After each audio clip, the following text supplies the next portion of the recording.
Good morning आशीष। सुबह सुबह तो आते आते आज आपने पहले ही मनहूस खबर सुना दी। कौन सी बात? हाँ, 2.5 महीने वाली, I'm sorry।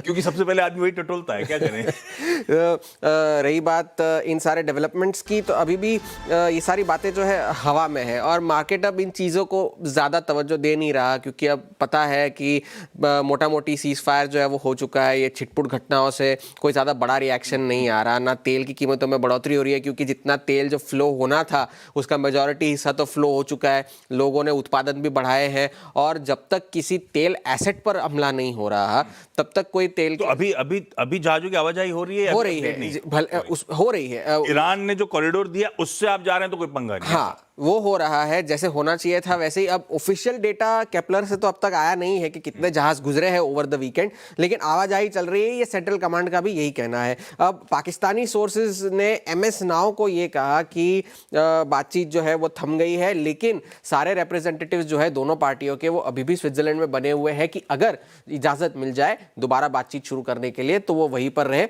और बातचीत दोबारा शुरू की जा सके। लेकिन डोनाल्ड ट्रंप के एडमिनिस्ट्रेशन ने इस बात का खंडन किया है कि बातचीत जो है वो रद्द नहीं हुई है, टॉक्स कैंसिल नहीं हुए हैं और आने वाले दिनों में जिस तरह से प्लान किया गया था उसी तरह से बातचीत होगी और एमओयू को इंप्लीमेंट करा जाएगा। ये ट्रंप एडमिनिस्ट्रेशन का दावा है।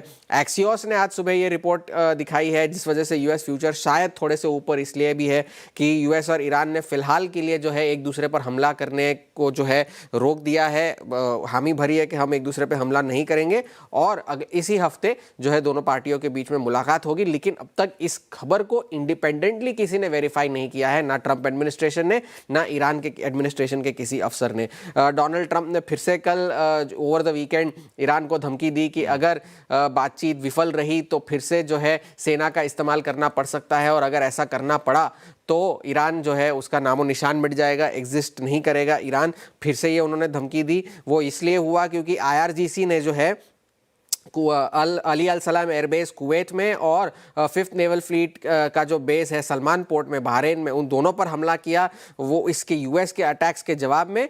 और यूएस का ये कहना था कि ईरान के एक ड्रोन ने एक कंटेनर शिप पे हमला किया और एक वेसल पे जिसमें कतारी तेल था लगभग 2 मिलियन बैरल का, वहां पर भी हमला हुआ है और उसके जवाब में यूएस ने कार्रवाई की और यूएस के कार्रवाई के जवाब में ईरान ने कार्रवाई की। यूएस के सेंट्रल कमांड ने यह भी कहा कि 10 सैन्य ठिकानों पर ईरान के हमला हुआ है।